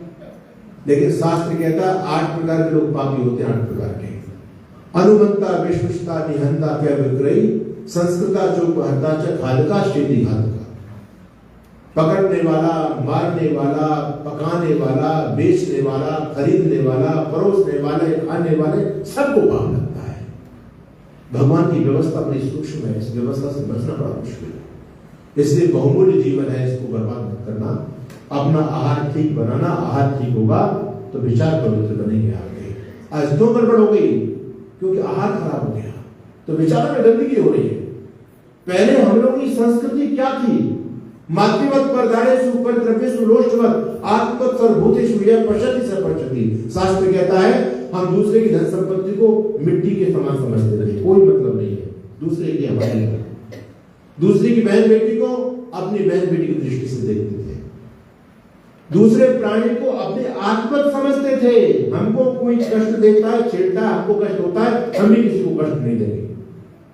जी और जीने दो की संस्कृति थी हमारी, स्वयं जियो और जीने दो। और हमारी संस्कृति तो यहां तक पहुंच गई कि खुद मत जियो, दूसरों को जीने दो, ये हमारी संस्कृति। आपने दधीची का नाम सुना होगा, राजा हरिश्चंद्र का नाम सुना होगा, ये हमारे आदर्श है जो खुद बिक गए लेकिन धर्म नहीं छोड़ा, दूसरे कहते नहीं होना चाहिए। महर्षि दधीची जी ने जीते जी अपनी हड्डियों का दान कर दिया। देखो कितनी पावन संस्कृति है हमारी। संस्कृति कहती है सर्वे भवन्तु सुखिनः सर्वे सन्तु निरामया, ये आपकी सनातन संस्कृति कहती है। हमारी संस्कृति कहती है विश्व का कल्याण हो। हम प्राणी मात्र का कल्याण चाहते, किसी का हित नहीं चाहते, जीव जंतु का कभी हित नहीं चाहती, हमारी संस्कृति है। हमारे विचार इतने पावन थे, लेकिन आज हम पाश्चात्य आदि की तरफ दौड़ते चले जा रहे हैं, अपनी पुरानी परंपराओं को, मर्यादाओं को छोड़ते चले जा रहे हैं। तो ऋषि कहते हैं आहार, सबसे पहला काम अपने भोजन को ठीक बनाना। अगर आप भगवान का भजन करना चाहते हो तो भोजन पर काम करना। दूसरी बात की निद्रा। निद्रा भी 3 प्रकार की होती है, सात्विक, राजसिक और तामसिक। निद्रा भी आपकी सात्विक होनी चाहिए, गाढ़ निद्रा आनी चाहिए, है ना। यज्ञागतो दूरमोदिति दैवम मंत्र बोल करके, और गाढ़ निद्रा, जितनी देर की निद्रा शरीर के लिए जरूरी है। निद्रा शरीर का भोजन होती है। जितना ज्यादा सोएंगे शरीर एनर्जिक बनेगा, क्योंकि शरीर उससे, बच्चा ज्यादा खाता नहीं, ज्यादा सोता है, और ज्यादा सोने से उसको नींद के द्वारा भोजन मिलता है। बच्चा जितना ज्यादा सोए उतना जल्दी बढ़ता है, और बूढ़ा व्यक्ति जितना ज्यादा सोए उतना ठीक रहता है, क्योंकि बुढ़ापे में भी ज्यादा फंसता नहीं है। तो नींद ज्यादा लेगा तो शरीर ठीक बनेगा उसका, क्योंकि नींद भोजन है। भोजन भी, निद्रा भी आपकी लिमिट में होनी चाहिए, सात्विक होनी चाहिए, इस वक्त आदि नहीं होनी चाहिए। ये भी साधना के द्वारा इस पर कंट्रोल पाया जाता है। और तीसरी बात कही ब्रह्मचर्य, संयम। जिसका अत्यंत अभाव हो गया, अत्यंत अभाव। आज रामकृष्ण की संस्कृति से संयम बिल्कुल खत्म हो गया। और मैं भारत की, आप तो भारत से बहुत दूर है, लेकिन मैं भारत की बात करूं तो भारत के अंदर भी अब संयम खत्म, बिल्कुल खत्म। हमारा ब्रह्मचर्य संयम बिल्कुल खत्म हो चुका है। अगर आप ऐसे चलते हैं तो कभी ईश्वर को प्राप्त नहीं कर सकते। संयम की जीवन में अत्यंत आवश्यकता होगी। भोगों को भोगने से कभी जीवन तृप्त नहीं होता।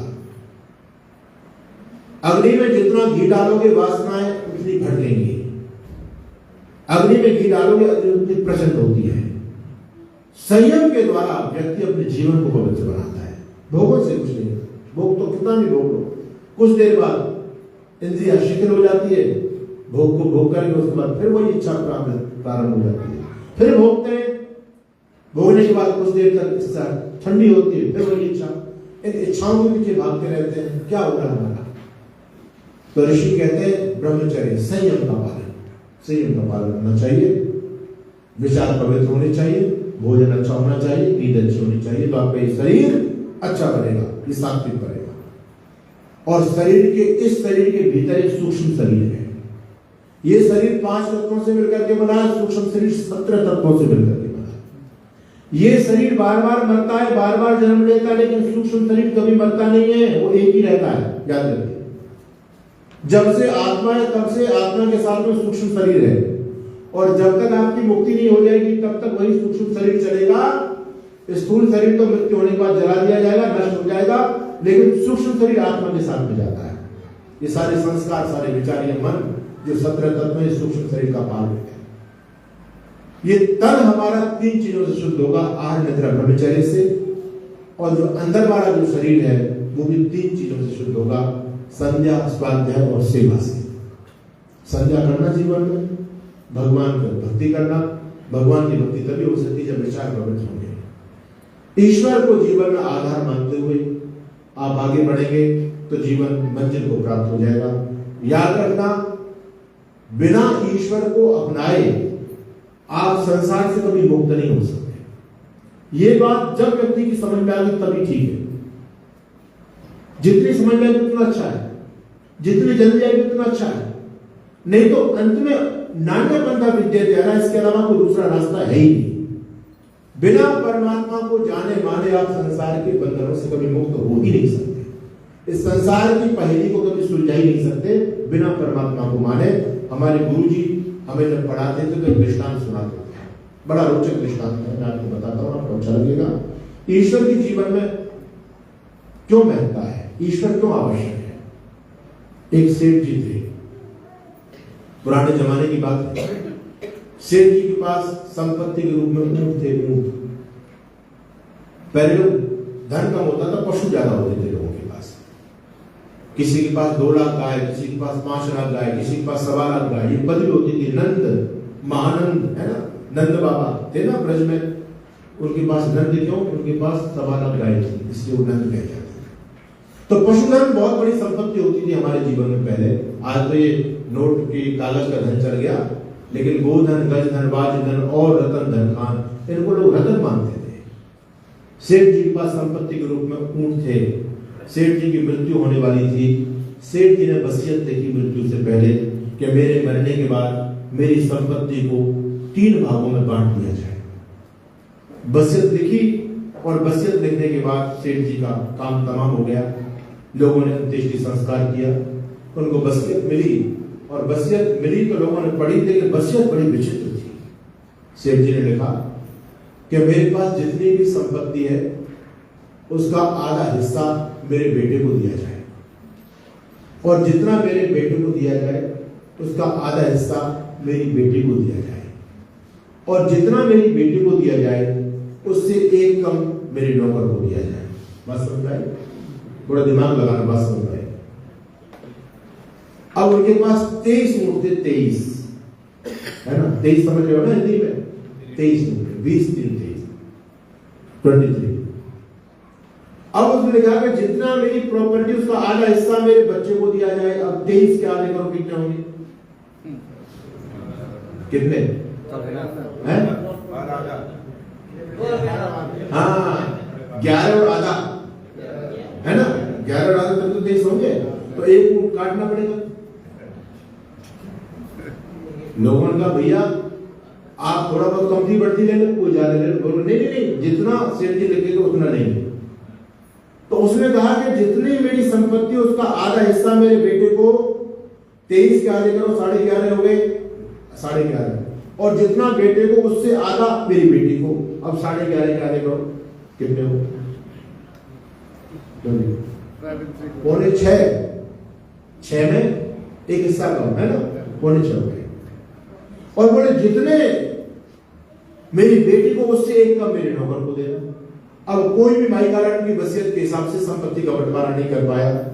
लोगों में बहुत उल्टा, भाई ये सेठ जी बड़े विचित्र आदमी थे, बंटवारा नहीं हुआ, लोग बड़े परेशान थे। एक दिन एक संत जा रहे थे, उनके पास भी एक ऊंट, लोगों ने सोचे ऊंट वाला बाबा है, ये ऊंट पालता है, ये कुछ वसीयत में बंटवारा कर सकता है। लोगों ने कहा महाराज एक सेठ जी मर गए, वसीयत छोड़ गए, कुछ आप सुलझा दो उसको, लोग बड़े परेशान हैं। उसने कहा क्या वसीयत है? बोले ये दिखाई, बोले इसका तो मैं बंटवारा कर दूंगा, कोई परेशानी वाली बात नहीं। बोले कैसे करोगे? बड़े बड़े गणतंत्र जहां के आप कैसे करोगे? बोले बुलाओ बच्चों को, अभी करता हूं। तो संत ने बुलाया, बोले भैया कितने ऊँट है? बोले 23 ऊँट। बोले कोई कमती बढ़ती ले सकता है? बोले नहीं, बढ़ती की बात करो, कमती का तो बात ही नहीं है। अगर कमती लेने वाले होते तो कब का बंटवारा हो गया होता। तो संत ने कहा कोई बात नहीं, किसी को बढ़ती मिलेगा ना कमती मिलेगा, एक काम करो, कमती की बात को छोड़ ही दो। तुम्हारे पास 23 ऊँट है और एक ऊँट मेरे पास भी है, मेरा ऊँट भी तुम अपने में मिला लो, मैं तो संत हूं, मुझे क्या जरूरत है अपने में मिला लो। अब ऊँट कितने हो गए? 24। सेठ जी ने कहा जितनी मेरी संपत्ति उसका आधा हिस्सा मेरे बेटे को, 24 के आगे करो, कितने हो गए? 12। उसके बेटे को 12 होंगे, बोले तू अपने ऊँट लेके जा यहां से। 12 में कब कितने बचे? 12। जितना बेटे को उसका आधा बेटी को, 12 के आधे करो, कितने? 6 ऊँट बेटी को दे दिए। अब ऊँट कितने बचे? 6 बचे। अब सेठ जी ने कहा जितना बेटी को उससे एक कम नौकर को बुलाया। अब 6 में से एक कम करो, कितने हो गए? 5 नौकर को दिए। अब ऊँट कितना बचा? उसमें मेरा वाला मुझे वापस करो। तो बंटवारा भी हो गया और समस्या का सुलझन भी हो गया। तो गुरुजी कहते थे कि ये संसार में 23 तत्व हैं। आप जब योग शास्त्र पढ़ेंगे ना, ये संसार 23 तत्वों से है। इसमें जब तक 24वां तत्व ईश्वर नहीं जोड़ते तब तक ये संसार समझ में आने वाला नहीं। इस संसार से भवसागर से पार होने वाले नहीं हो। इसलिए संध्या का जीवन में व्रत लेना, सुबह शाम संध्या जरूर करना, चिंतन करना, भगवान का भजन करना, भगवान से सद्बुद्धि की प्रार्थना करना, प्रभु ये मेरी बुद्धि यदि अच्छी होगी तो मेरा जीवन अच्छा हो जाएगा। तो पहली है संध्या, दूसरी है स्वाध्याय। अच्छे ग्रंथों को जरूर पढ़ना। आज पढ़ाई हमारी छूट गई, हमको सिद्धांतों का ज्ञान नहीं है क्योंकि हमने पढ़ना छोड़ दिया है। अच्छी पुस्तकों का स्वाध्याय करने का व्रत लीजिए। दिन में ज्यादा नहीं तो कम से कम 10 मिनट में कोई पुस्तक अच्छी जरूर पढ़ूंगा, ऋषि प्रणीत पुस्तक पढ़ूंगा, जिससे मेरी मुक्ति होगी, मेरा जीवन धन्य हो जाएगा। पढ़ना छोड़ दिया हम लोगों ने, कुछ भी नहीं। अब सारा समय मोबाइल में जाता है हमारा, हम नहीं पढ़ते। स्वाध्याय बंद हो गया है। बिना स्वाध्याय के शास्त्र में कहा गया अगर स्वाध्याय ना करे तो क्या हो जाए। ऋषियों से पूछा, एक प्रश्न किया एक व्यक्ति ने कि अगर व्यक्ति जीवन में स्वाध्याय ना करे तो क्या हो जाए। तो ऋषि कहते हैं जो सूर्य ना निकले तब हो जाएगा, वो स्वाध्याय न करने पर होगा। वायु ना बहने पर जो होगा वो स्वाध्याय न करने पर होगा। यानी वायु नहीं बहेगी तो व्यक्ति की मृत्यु हो जाएगी, सूर्य नहीं बहेगा तो व्यक्ति का जीवन खत्म हो जाएगा। उसी प्रकार से व्यक्ति स्वाध्याय न करेगा तो वो मानवता से नीचे गिर जाएगा। वो केवल मनुष्य के तन में रहेगा लेकिन मानव नहीं बन सकता, इंसान नहीं बन सकता। इसलिए जीवन में स्वाध्याय जरूर करना, नियम बनाना, सोने से पहले ज्यादा नहीं तो कम से कम एक पैराग्राफ में जरूर पढ़कर के सोना। पढ़िए सत्याग्रह प्रकाश को, लैपटॉप पढ़िए, आप गीता को पढ़िए, अर्थ को समझिए, उसको जीवन में पालन कीजिए, जीवन धन्य हो जाएगा आपका। और बंधु अंतिम वाक्य की सेवा, सेवा सेवा सेवा तो परम धर्म है। सेवा कर लो। भगवान ने जो सामर्थ्य दिया है उस सामर्थ्य को जितना ज्यादा सेवा में लगा दो उतना जीवन में आनंद ही आनंद आता चला जाएगा। अपने लिए मत जियो, राष्ट्र समाज के लिए जियो। दूसरों का भला करो, दूसरों का भला करोगे आपका भी भला हो जाएगा। और केवल अपने भले में लगे रहोगे तो धन संपत्ति कितनी भी जोड़ लेना, एक दिन सब छोड़ करके जाना है। साथ क्या लेकर के जाओगे ये बताओ। जितनी सेवा कर जाओगे उतना जीवन धन्य हो जाएगा आपका। तो सेवा बोलो संसार में मैं क्या सेवा कर सकता हूं समाज की। धन का दान करो, अच्छे कार्यों में धन दो, शरीर से सहयोग करो। आप कभी गुरुद्वारे में जाओ, बड़े बड़े लोग आकर के गुरुद्वारे में झाड़ू लगाते हैं, आकर के बर्तन साफ करते हैं, कितनी सेवा करते हैं वो लोग। बहुत सेवा का भाव जीवन में जरूर होना चाहिए। तन मन धन तीनों से सेवा कीजिए। तन से सेवा कीजिए, मन से भले विचार, मन से अच्छा सोचो, और धन से इस संसार में करिए परोपकार। ये पूरा संसार सेवा में है। वृक्ष की सेवा कर रहे हैं, फल दे रहे हैं आपको। नदियां सेवा कर रही है, जल दे रही है आपको। गाय सेवा कर रही है, दूध दे रही है आपको। पूरी प्रकृति सेवा कर रही है। हम भी सेवा करें, और एक दिन यदि आप सेवा करते रहोगे तो जीवन धन्य हो जाएगा, और नहीं करोगे तो जीवन तो जाना है, खत्म हो जाएगा। फिर क्या लेके साथ जाओगे। दो चीज है याद रखना, बहुत कटु बोल रहा हूं। दान और डकैती सब जानते हो। डकैती समझते हो? हाँ, जबरदस्ती धन छीन लिया जाता है डकैती। और दान दो चीज है। संपत्ति दोनों में जाती है, दान में भी जाती है, डकैती में भी जाती है, लेकिन दोनों में बड़ा बुनियादी फर्क होता है। दान में संपत्ति स्वेच्छा से दी जाती है, देने वाले को भी पुण्य मिलता है और लेने वाले को भी पुण्य मिलता है। और डकैती में संपत्ति जबरदस्ती छीनी जाती है, ना तो देने वाला भी मरता है अंदर अंदर है, लूट गया, और जो लूट रहा है वो तो पाप उसको लगता ही है। दोनों अंतर है। दान प्रकृति का सहज धर्म है, मनुष्य व्यर्थ करता है।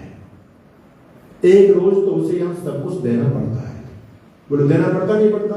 हम डर रहे हैं भैया ये छिप जाएगा, ये संपत्ति दे देंगे, इतनी कम हो जाएगी, निकल जाएगी। अरे एक दिन तो सब कुछ दे करके जाना पड़ेगा, नहीं जाना पड़ेगा? कुछ ले जाओगे साथ में। दान प्रकृति का सहज धर्म है, मनुष्य व्यर्थ करता है, और एक रोज तो उसे यहाँ सब कुछ देना पड़ता है। बंधुओं, तो याद रखना, जितना तन मन धन राष्ट्र समाज के लिए लगाओगे उतने जीवन में आनंद रहोगे। हमारी वैदिक फिलॉसफी कहती है कि अपनी आय में से जो बचत हो उसका 10% दान जरूर करना चाहिए। 10% करो, आपका धर्म बचेगा, आपकी संस्कृति बचेगी। लेकिन करने से पहले ये भी सोचना कि दान कहां करना है। हमारे हिंदुओं को दान करने की भी अकल नहीं है। हमारे हिंदुओं को करोड़ों रुपया तो नदियों में बहता है, नदियों में बह रहा है, मजा करके नदी में डाल देंगे पैसा। अरे भैया, नदी क्या करेगी उस पैसे का? उस पैसे को आप अच्छी जगह पर दो, गुरुकुलों में दो, गौशाला में दो, धर्म स्थान पर दो, अनाथालय में दो, बच्चे विद्यालय में दो, वहां वो धन काम आएगा। वहां करने से क्या फायदा? भंडारों में पैसा दे रहे लोग। हमारे यहाँ एक भंडारा हुआ, उसमें 50 करोड़ रुपया आया। बस खाने पीने तक हिंदू सीमित है, इसके अलावा कुछ हिंदू में विचार ही नहीं है। ये संस्कृति कैसे बचे, धर्म कैसे बचे, ये चिंतन हिंदुओं के दिमाग से निकल गया है आज। इसलिए आप सभी बहुत जागरूक व्यक्ति हैं, और हमारी संस्कृति जिंदा रहे इसके लिए आप सभी को योगदान देना चाहिए अपनी संस्कृति के लिए। कोई अच्छा काम उसमें योगदान जरूर देना, अच्छे कार्यों में सहयोग जरूर देना, दान करना, सेवा करना और स्वाध्याय करना, संध्या करना।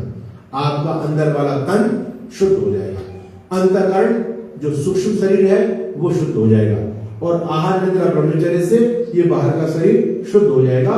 और जब दोनों शुद्ध हो गए तो आत्मा तो शुद्ध है ही, आपकी आत्मा तो शुद्ध है ही। दोनों शरीरों पर आपने काम किया, फिर आत्मा का नंबर आया, और जब आत्मा पवित्र हो गई तो आत्मा परमात्मा से मिल जाएगी। 3 तत्व संसार में, जीवात्मा, परमात्मा और प्रकृति, तीनों अलग अलग है। कभी एक बार समझना, आत्मा और परमात्मा को एक बार समझना। आत्मा अलग है, परमात्मा अलग है। बहुत से लोग कहते हैं ना, आत्मा सो परमात्मा, अहम ब्रह्मास्मि, मैं ही ब्रह्म हूं। आत्मा परमात्मा का अंश है। आत्मा परमात्मा का अंश नहीं है। आत्मा की अपनी अलग सत्ता है, परमात्मा की अपनी अलग सत्ता है, और आत्मा परमात्मा में कभी विलीन नहीं होता है। आत्मा अपने स्वरूप में रहता है, परमात्मा अपने स्वरूप में रहता है। हाँ, आत्मा भगवान की भक्ति के द्वारा अपने अंतःकरण को पवित्र होकर के मुक्ति को प्राप्त कर लेता है। मुक्ति में भी आत्मा परमात्मा में विलीन नहीं होता है। मुक्ति में भी आत्मा की सत्ता अलग, परमात्मा अलग, दोनों चीजें अलग अलग हैं। जैसे मोबाइल अलग और पानी अलग, ये मिल नहीं सकते, अलग अलग रहेंगे। उसी प्रकार से 3 तत्व है संसार में, इनको भली भांति समझ करके, या प्रकृति में मत उलझ जाना, ये शरीर में मत उलझ करके रह जाना, इस शरीर के बाद भी बहुत बड़ी चीज है। शरीर के बाद सूक्ष्म शरीर है, और सूक्ष्म शरीर को समझोगे फिर आत्मा को समझोगे, और आत्मा जब समझ में आ गई तो परमात्मा समझ में आएगा, और व्यक्ति धीरे धीरे अपने लक्ष्य को प्राप्त कर जाएगा। तो ये थोड़ी सी बात मैंने आप लोगों के बीच में रखी। आप सभी का जीवन अच्छा बने, आप सभी पवित्र जीवन के धनी बने। भगवान आपके जीवन पर कृपा करके आपको सन्मार्ग प्रदान करते रहें, और आप अपने जीवन में अच्छे कार्यों की तरफ प्रवृत्त होते रहें।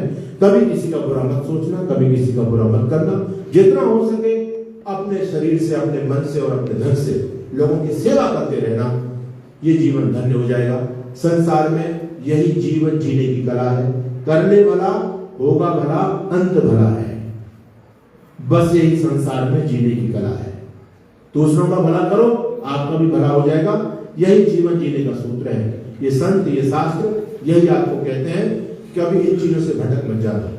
अपने लिए मत जीना, राष्ट्र समाज के लिए जीना। जीवन को छोटे उद्देश्यों के लिए मत जीना। अपने लिए सब जी लेते हैं। हम अपने जीवन में कुछ बड़ा करेंगे, ये संकल्प लेकर के चलना। कुछ धर्म के लिए करेंगे, कुछ राष्ट्र के लिए करेंगे, कुछ संस्कृति के लिए करेंगे। ये आप सभी का संकल्प होना चाहिए, तो आपकी संस्कृति बचेगी। नहीं तो आने वाले समय में बंधुओं संस्कृति खत्म हो जाएगी। आज मैं देख रहा हूं सब बड़े बड़े लोग बैठे हैं। बच्चे कहां हैं आप लोगों के? मेरी तरह बाबा तो नहीं हो, बाबा बच्चे तो सबके हैं ना।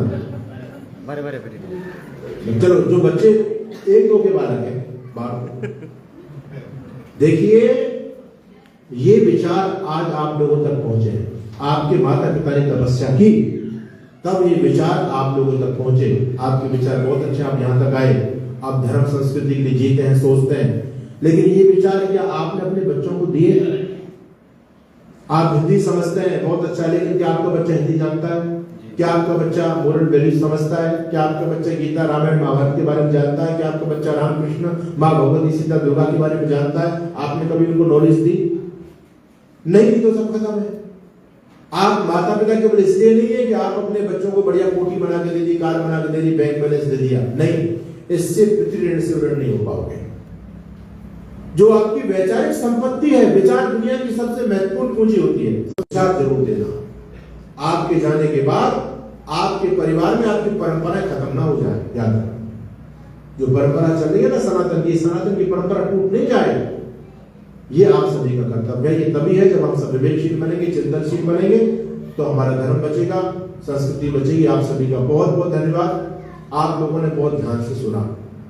मैं ये नहीं कह सकता कि आपकी कितनी समझ में आया, हालांकि मैं तो और कुछ बोल सकता था, लेकिन हमारे पंडित धीरेन्द्र नाथ जी कह रहे थे कि स्वामी जी कुछ अलग बोलना। मैंने कहा भैया मैं तो बोल दूंगा, लोगों की समझ में नहीं है, तुम्हारी जिम्मेदारी है, मेरी जिम्मेदारी नहीं। तो हालांकि आप लोगों ने ध्यान से सुना है, कुछ बातें आपको समझ में आई होंगी, लेकिन आप कल से ये मत समझना कि महाराज तो ऊपर ऊपर की बात कर गए, हमारी समझ में नहीं आया, है ना।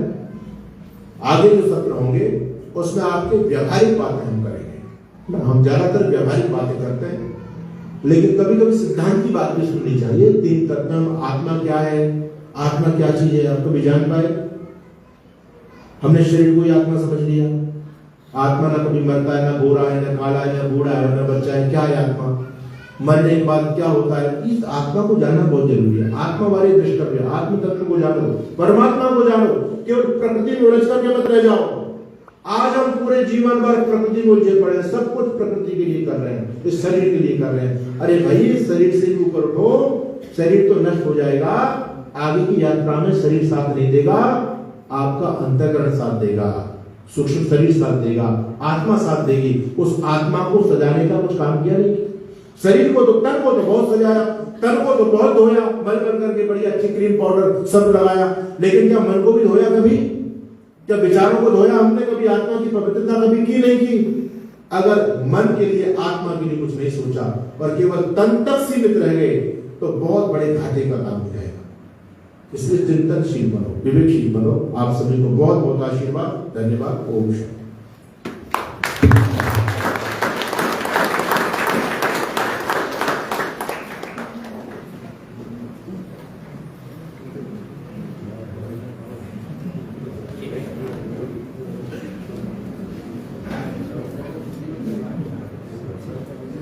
एक सच्चे संत की पहचान होती है कि चाहे सुनने वाला को भला लगे या बुरा लगे, वह सत्य ही कह रहे। मन को लुभाने वाली बात तो बोलने वाले बहुत मिल जाते हैं, लेकिन सत्य की कटार पर सत्य ही बोलना, जो सत्य के आधार पर सत्य ही कहे, वही हमारी भलाई के लिए है। मुझे पूर्ण विश्वास है कि स्वामी जी ने आज सैद्धांतिक बात कही है, और सैद्धांतिक बात को हमें जिस ध्यान से अब आप लोग सुन रहे थे, मुझे पूर्ण विश्वास है कि आप लोग उस पर जरूर चिंतन करेंगे। स्वामी जी आपको विशेष विशेष धन्यवाद है, हृदय से अपना आभार प्रकट कर रहे हैं।